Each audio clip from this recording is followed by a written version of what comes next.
Good morning. Welcome to Good Morning, Anambra. How are you? I'm glad to be here. Okay, today is Thursday, and we have a packaged topic of discussion today, which is a very interesting one, and a topic that gives us concern if you are from this side of the world, from this side of the country precisely. Okay, the topic is Southeast Collabo on security. Southeast Collabo on security. That's exactly what we're going to look at today. My name is Sijoma Uche. I'll be your presenter. Well, I have the guests that have joined me this morning to look at this. The people that you know. The first person is Ifatu Ubiokoye Esquire. Is a public affairs analyst. How are you? I'm good. Thank you. John Ifejika. John Ifejika is also a public affairs analyst. Good morning, John. Good morning. Okay, you're welcome. Well, you have heard my introduction and what we're going to look at. Recently, we started having a lot of pockets of challenges here and there.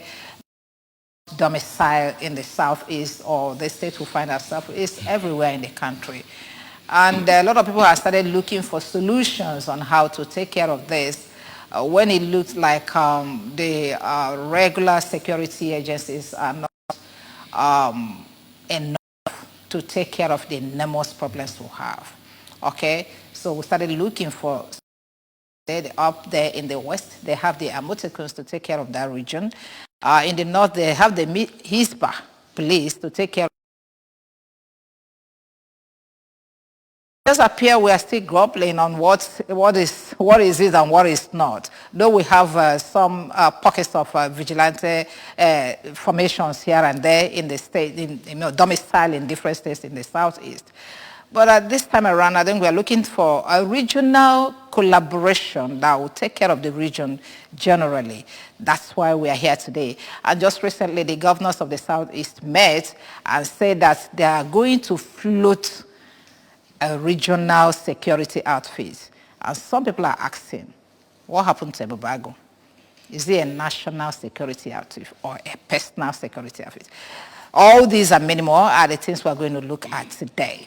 So, if to be okay, I'm starting with you. What do we do with security in Nigeria generally before we get to the Southeast? Like you rightly said, security in the country has become hydra-headed for very many reasons. The political will first to attack the cankerworm right from the root. Then, of course, we've also been playing politics with security. You will not believe that the kidnap of the train passengers to Kaduna and their subsequent batch-to-batch release had something to do also with the jailbreak in Kuje prison in order to also get some Boko Haram prisoners released and so on.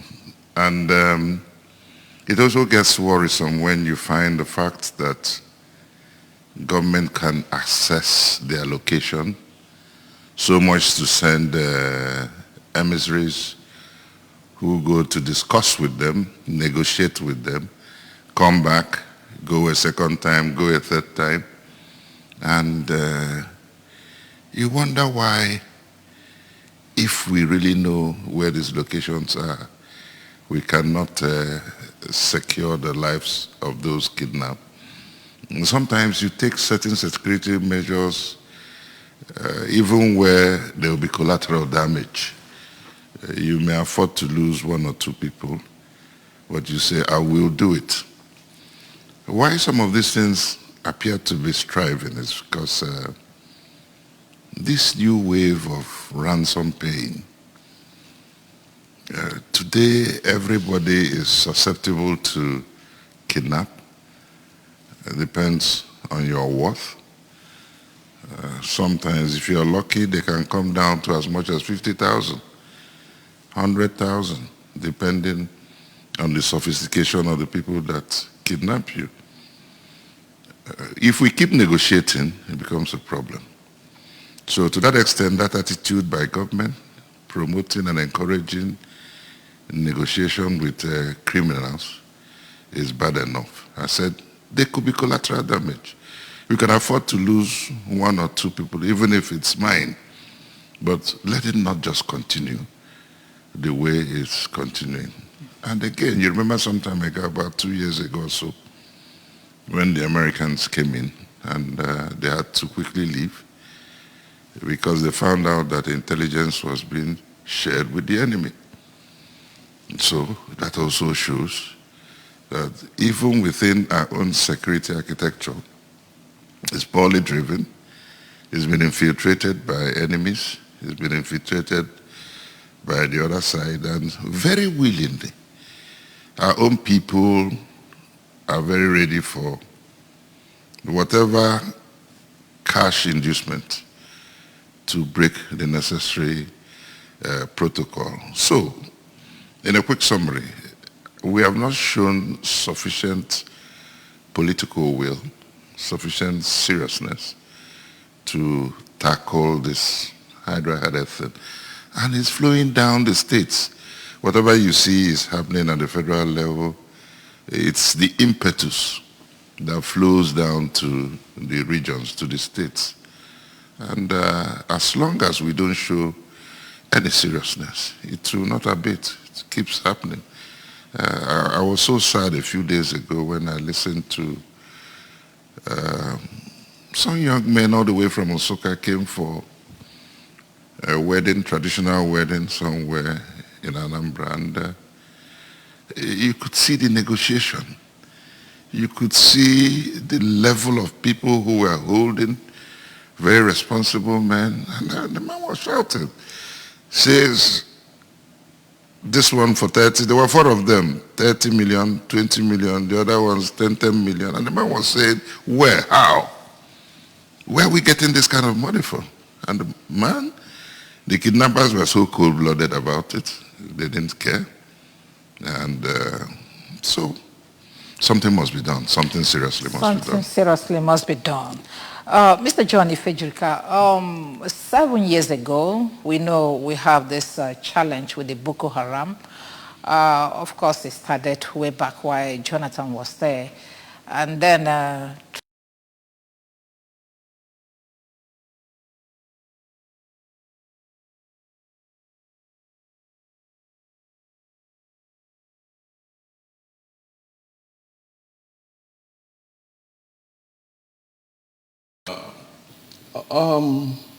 There was a time some people quoted Abacha, the late Abacha.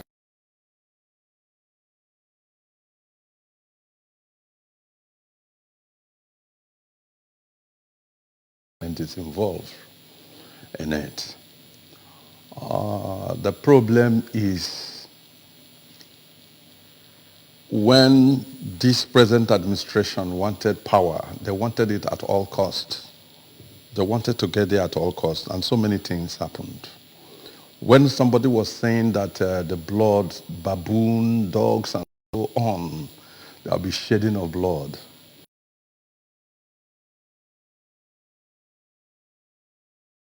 To arrest. But they didn't do that. Government came in. Some people entered this country. It's just like in any election, you use thuggery. After election, you abandon the people involved. And at the end of the day, when they don't see anything to eat, it's just like when you send policemen on special duties and they get there and you've not paid them the normal allowance you are supposed to pay. All they do. Hello. Hello. Good morning. Hello. Good morning. Good morning, sir. Welcome. Good morning, ma'am. Welcome. What's your name? Good morning, ma'am. I can hear you. What is your name? Good morning, ma'am. It's obvious you can't hear me. Hello. Can you talk? I can hear you. Hello? Okay. Let's go, sir. So they will go out and start looking for money, finding a way of doing this. Now so many people came into this country by 2015 thinking that Jonathan will not agree to hand over, which was a common thing among leaders of Africa. So many people came in. They were promised so many things. There was a time one governor in the north was saying that he knew where these people are coming from. Another second, sir. Yeah, hello. Hello?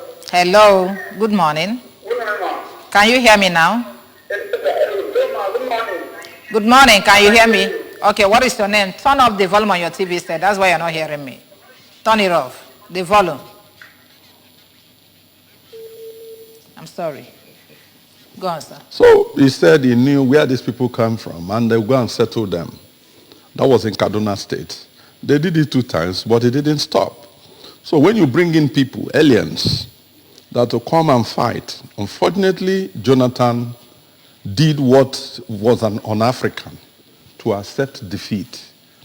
And they accepted that there was a government. But settling the people that they brought in, they did not settle the people that they brought in. We know that there are so many things involved where some oil is being siphoned from this country. It's been said that what is being siphoned, the government knows about it. They are using it to settle some people that they promised because they want power. So these are the things, a lot of things are involved. Recently, we are having challenges with the influx of the ISWAP and the ISIS in the country. Were they part of the people that came in during 2015 elections? ISWAP came on their own. They came through the northeast. What they wanted to do was to collaborate with the Boko Haram. And Boko Haram refused. And that was why they were able to kill Shakarau.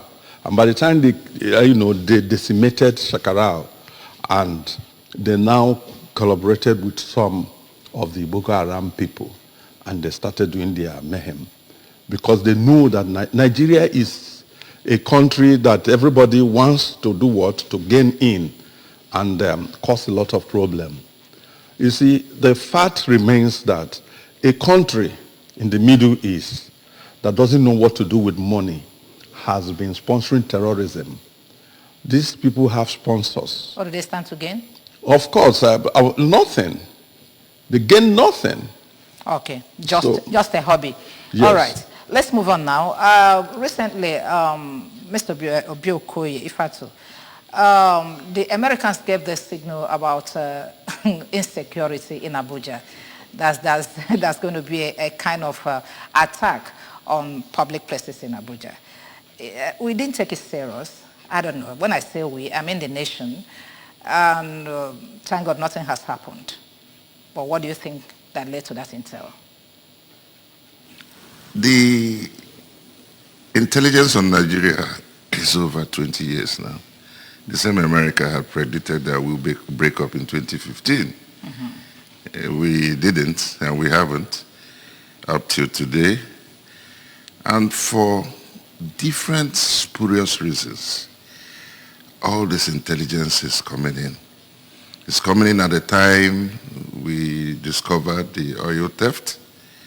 It's coming in at the time we are linking certain world powers to this oil theft and trade. So I think we are getting wiser. We can't take such intel just like that.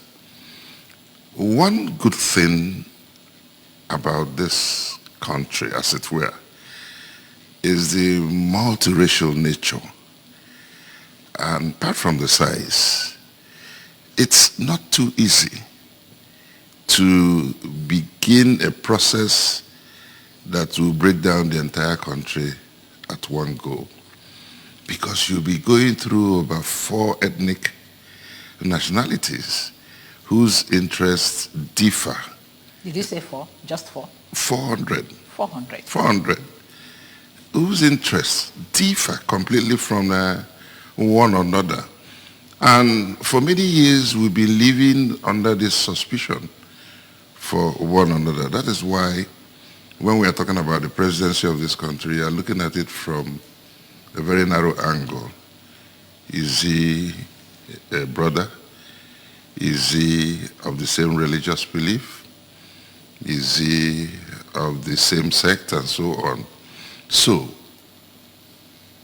no major uprising gains popular momentum nationwide, as it were, because the next door is looking at you from a very insular angle. Where is he going to?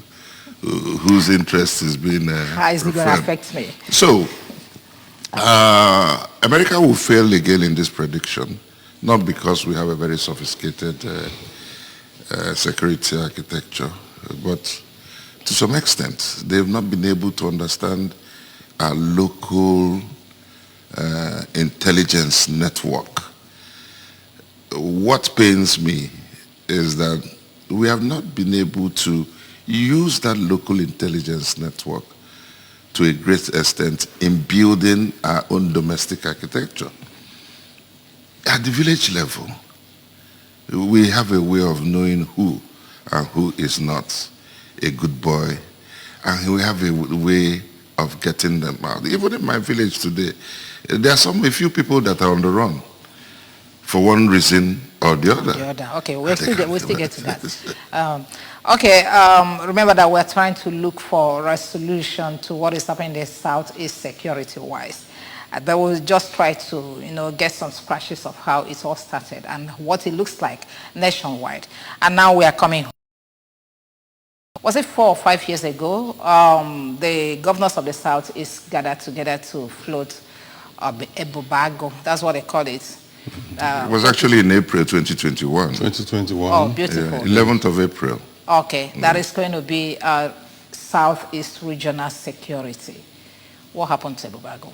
Yes, before I say something, I want to chip in something on the intelligence arrested some people. America prediction they were right.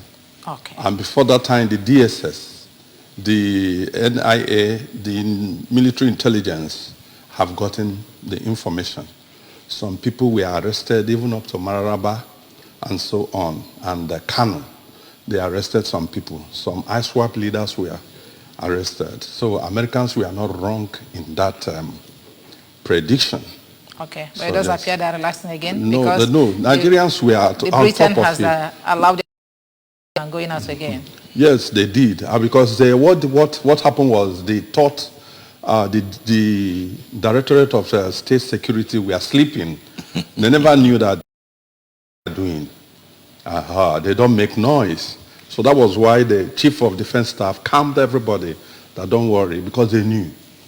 And it was, well taken up. All right, the issue of the Ebubago thing, the state agreed, but it takes two to tango. You see, when you want to do collaboration, it's people of the same feather, birds of the same feather that flock together. Some of the governors want leadership. Some want to show that they have the power to do all these things.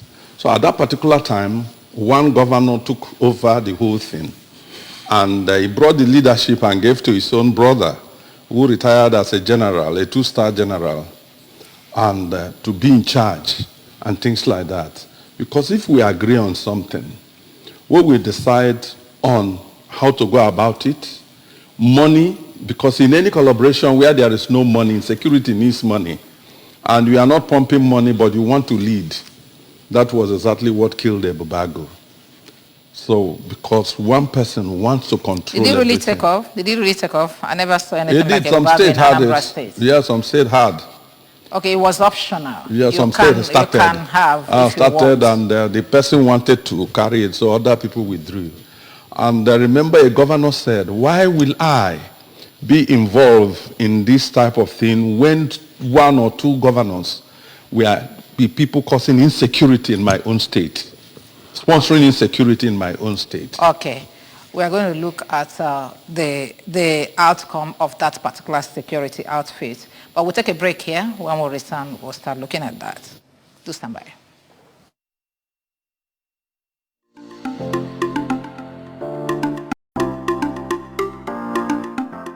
The issue about security is not only about, mobilizing armed men, okay?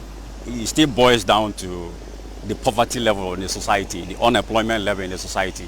I think if there is employment in our society, we shall have, solved the problem of security by half. You get the point? Okay, so it's out of, I think, one is that unemployment, and the hardship in the country that is being experienced by the populace. So, in the mix of that frustration, they take it out of the street, and they will start being menace to the society. So, but in the area of central security network, that will take care of the Southeast jointly, I think is a good move. If that should be sustained. Okay, so the Southeast is made up of 5 states, if I'm correct. We're talking about Abia, Imo, Ebonyi, Enugu, and Anambra State. So for them to decide at this point in time to form that uniform security platform, it's a welcome development, but the truth is, how serious are they? Being somebody who is from the security background, I think it's a bit, they should have done this earlier than this. But let's say the significant presence of Governor Soludo of Anambra State is making them to wake up from their slumber. It will help if there is a reasonable and, how do I put it now, responsible collaboration, a kind of cooperation now amongst the Eastern region government. There will be positive results on the security network here in the East.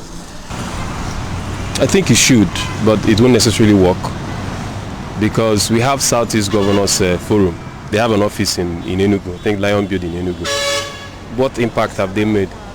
You have Southeast, there was a time they were proposing Southeast Economic Commission or whatever to build probably interstate roads, some of the social amenities that will help both states, their economic growth. But at the end of the day, no progress has been made. So I don't think having a centralized security outfit will do much.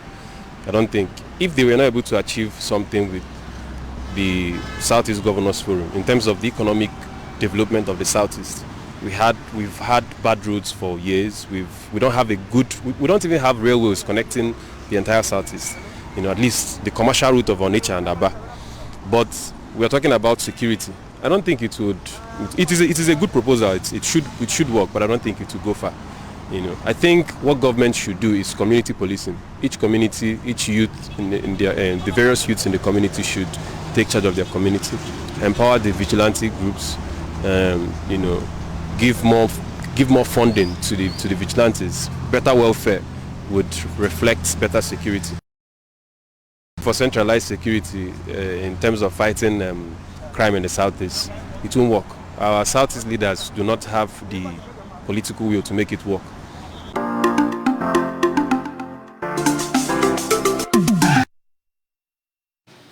Okay, welcome back. I heard the last statement from that guy that the South, that's looking for a collabo. I mean, Southeast governors looking for a collabo that will not work because they don't have the political will. What does that mean, having a political will to do what other regions have done? Is there any problem with our own governors? Because they have done it in the North, they've done it in the West. Why can't we do it? Initially, before we went on break, you asked, did it really take off? The Ebubago thing. It never took off because Ebubago was not supposed to be a state concern. It was supposed to be a Southeast collaboration, considering the nature of crime now, the cross-border elements involved in crime. One of the biggest challenges we have now is that no matter how hard you work in your states, just like the governor of Anambra State has done quite a lot since he came in, you find out that we still have challenges, people coming in across the border. They're coming from Imo State.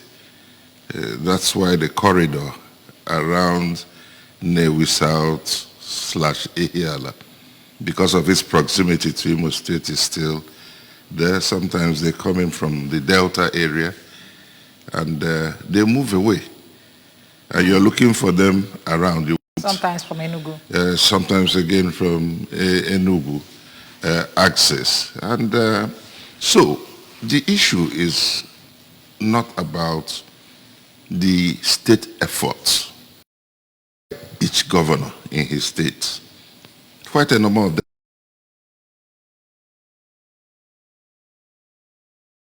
so doing very well. Ebonyi, to quite a large extent, despite all the accusation about political victimization and so on. But what we are concerned centrally here, it's about a sub-regional concern which will be likened to the Amoteko and Hisba in the north. It's not there for very obvious reasons.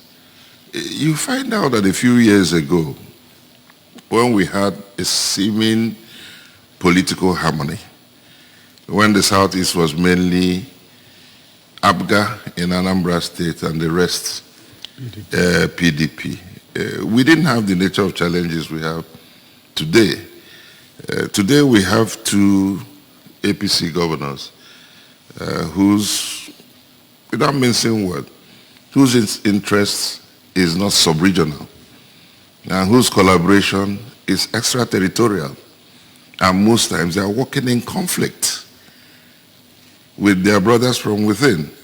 We witnessed it during the From outside. It's a lot of attack on Anambra going to the last governorship election came from across the border. And security clearly showed what direction it was coming from, which made the last governor to say, I would not attend a security meeting when I know that the neighboring state is sponsoring insecurity. In my state. In my state. It summarizes the failure of Moteko because yes, Bubago, sorry, because for political reasons we don't have a harmony of political will to drive the security outfit. Political also, a lot of the governors had personal interest in moving higher. Some had the interest of becoming presidential or vice presidential candidate. So other than deal with our local circumstances, they were more interested in promoting the interests of some other people outside the region. So they were never in collaboration. They were never in tandem. They never worked together. They did not fund it. General Omahiri, despite his relationship with the governor of Ebonyi, resigned because he was not being funded. He also clearly said that he found out that it was more of an ego thing more than a pure security framework. And it clearly showed that he never took off. And we were not interested in having a sub-regional structure to maintain it. It's very unfortunate. Very, very unfortunate. Yeah, and I'm coming to you, Ifejika. Ebebago never took off. It did not stand because of the differences within or what the views, different views of the Southeast governors coming from different together to say that they want to form another Collabo. Do you see that one coming up or standing? You know where I laugh? I laugh in Ogidi dialect. You know, is it the governor, the two governors, that if Wike give them, that takes instruction from Wike, if tomorrow they agree and Wike say no to them, they will tell you they are not part of it. You see, I want men who are governors like Soludo. If we have such men, you know that they are talking, most of them talk from the side of their mouth. And so I don't believe in them until the time, like when you talk of the Amotekun, they contributed money. They contributed money and said, this is what every state will pay. And they all pay before time. And they now find out somebody from the southwest who served in the army, a top general, and the policemen, they now taught them military intelligence, military, how to handle arsenal and so on. So they came out. They now appointed the governor of Ondo State, as their supreme commander. They agreed and said, this is the man that will lead them. And he did that, and every state inaugurated their own. So if we agree, not saying it on paper. And all the states legislated on it, their state assemblies. Yes. So if we now want to do that, what we will now do is that let them take it to states, the houses of assembly. Let them now come and have a legislation in the 5 southeast states. And when they come, then they give their governor authority. This is how much they agree, and they bring the money out. Then talk of the color of uniform that they will wear, and the color of uniform that they will wear, and so on. Because right now, Omoteku is having problem with the federal government. Why will you allow Omoteku to carry pump action? And the ones in Katsina, you allow them to carry AK-47. It's not fairness, it's not equity. So that is it. Okay. So we will work on that, then we now know, yes, that the Southeast collaboration is working. Okay. In a situation where the Southeast collaboration will not work, what do we do as individual states, communities, to safeguard our homes? Even before that, when you look at the communique from that last meeting over the weekend, I'm not sure they were even driving towards setting up a new sub-regional collaboration. First, they were reacting to the accusation by the Labour presidential candidate that they were sponsoring the ESN. And secondly, they were talking about setting up a joint patrol for Christmas. So it was more like a Christmas, this thing, these road safety people also do around Christmas. That is like what they are planning. There is no seriousness because it's been mentioned it requires legislation. You have to go through the state assembly to make the enabling laws that will show that we are heading towards. So they are driving it again back to how it failed before. But I must tell you, when you talk about internal maintenance of law and order, it's been done in this state before. If you take your mind back to a couple of years ago when Governor Gige was the governor of the state, because of the circumstances at the time, this state was sustained by local vigilante, right from government house to the villages. And I don't see how we cannot replicate it much more higher today. You find out that in the villages today, if you remove the structure set out by the traditional rulers and the President General, nobody can go back to his village. Absolutely nobody can go back to this village. Because at that level, we have a way of profiling the good, the bad, and the ugly. The only handicap they have is that of funding. If we can really fund the local vigilante effectively, then we will put in quite a milestone towards this. Maybe in the next few weeks, His Excellency has spoken about setting up something similar to what we used to have those days during the regime. The local government headquarters festival has to be secured. It's disturbing how these people go to any local government they can and set it ablaze. It could never happen those days. Those days you had about 40 strong local vigilante boys. Today, for some reason, the security outfit, even without sophisticated weapon, that really frightens these bad people are the vigilante people. Maybe because they're on the same spiritual level with them. Look at what happened to in Enugu yesterday. About 4 people were burnt. Who were they? Serving police officers and dismissed or retired police officers. So people have totally lost the confidence of the capacity of the police to withstand this thing. The attack on certain convoys, 8 policemen will be in a convoy.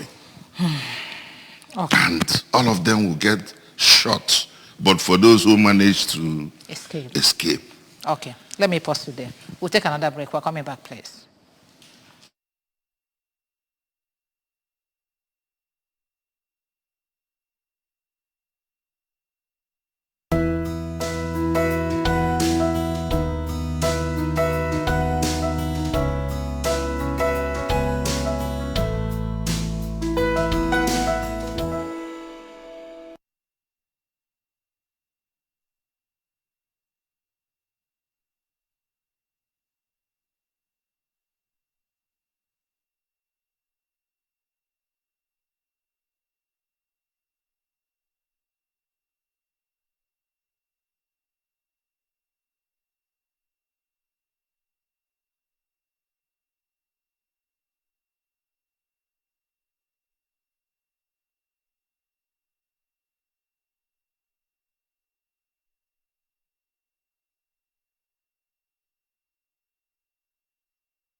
Welcome back. I'm still talking with Ifatu Obiokwe and John Ifejika as we look at the security situation in the southeast.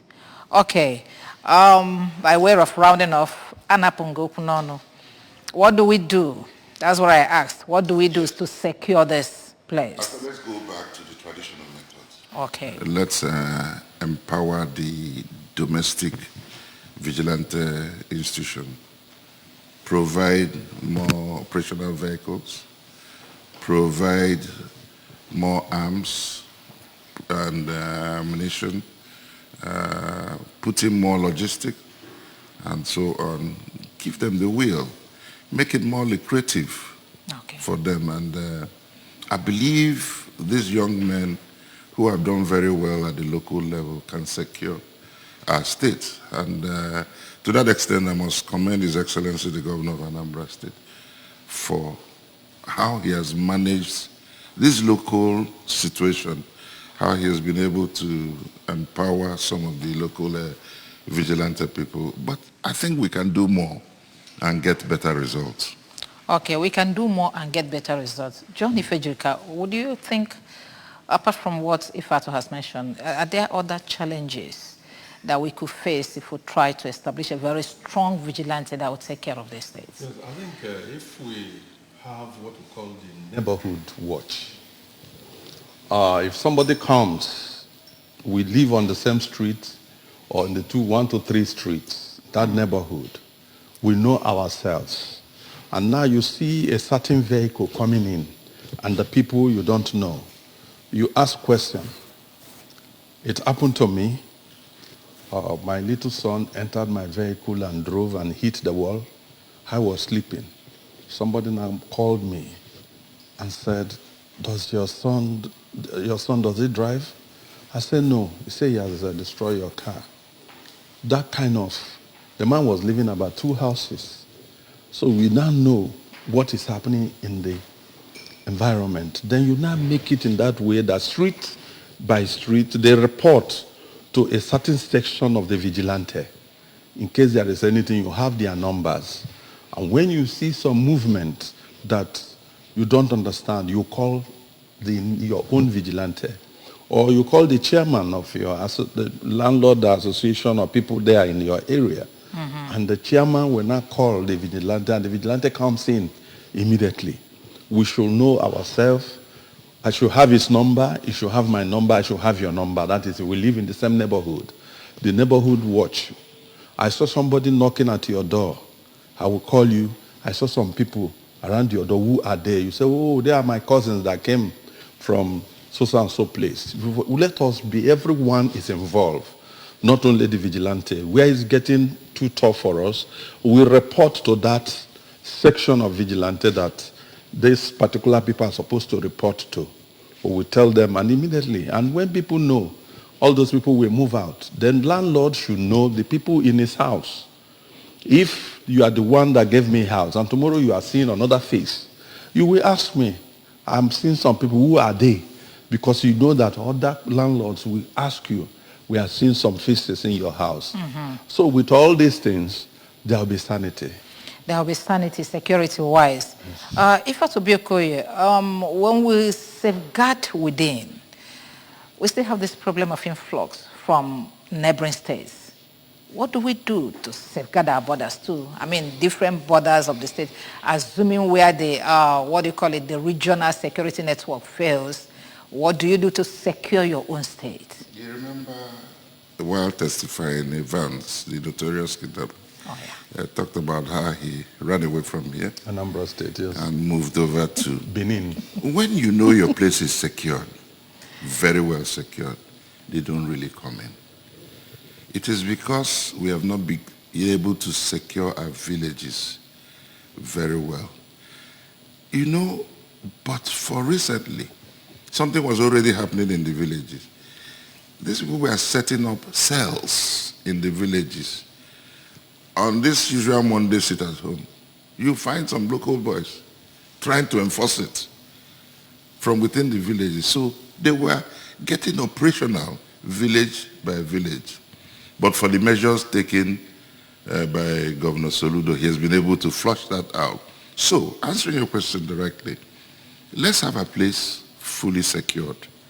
You'll find out that they cannot penetrate.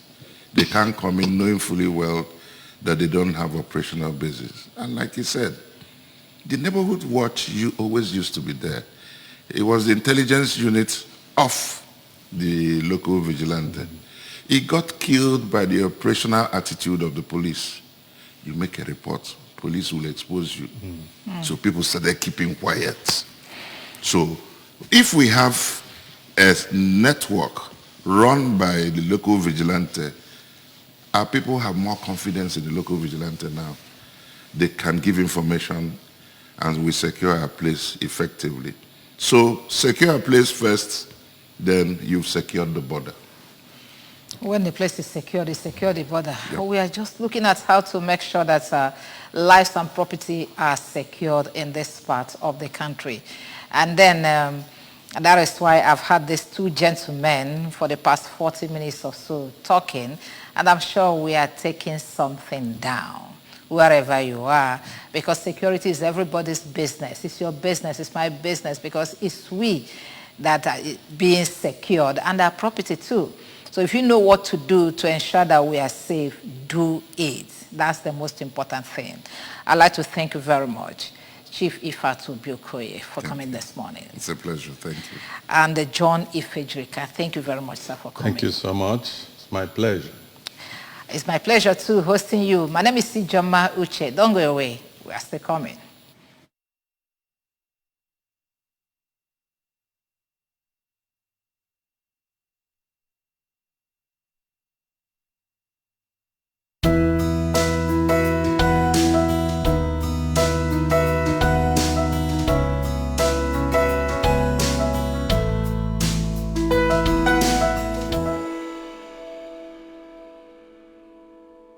Hello, Tintope. Hi, Sarah. How are you doing today? I'm good. Yourself?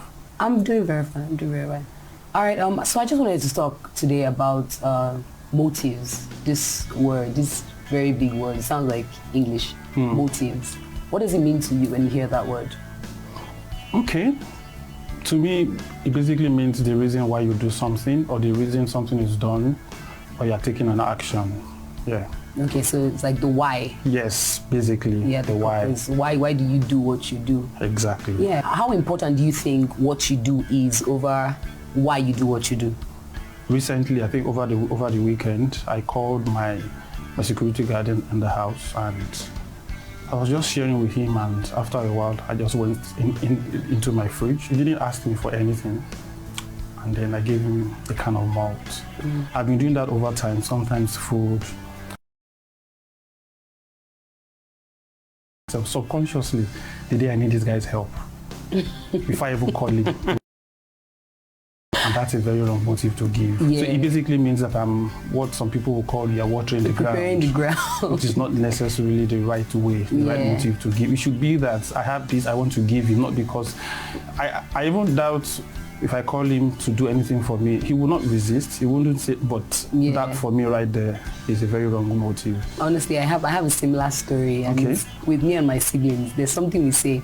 So my sister asks me for something now. She'll be like, Sarah, can I have some of your shawarma? If I start asking them, no, she'll say, one good turn. So that one good turn is like, just remember, when I have my own, so I will have to give her because of that. And my nephews have actually picked that up. So if you tell them, oh, give me something, now they'll think, okay, if I don't give Aunt Sarah now, when is my turn? When it's her turn, she won't give me. And like you said, it's really, really critical because there's a part of the Bible, I think it was in Proverbs 16:2 and Proverbs 22, where King Solomon said, man looks at the outward appearance, but God weighs the heart. Yes. Yes. 2 Corinthians 9:7 talks about when you give cheerfully, not grudgingly or necessity. Yeah. Because when you give to God, for example, if you give 1 million naira as tithe or as offering, as long as it's not coming from the right place, from the right heart, that giving to God is nothing. It's like, and somebody down the road might be giving just 5 naira or even 20 naira or even 100 naira with the right motive, with the right intention. That is more acceptable. That actually reminds me of the story of that lady that gave. This is ABS, Heartbeat of the East.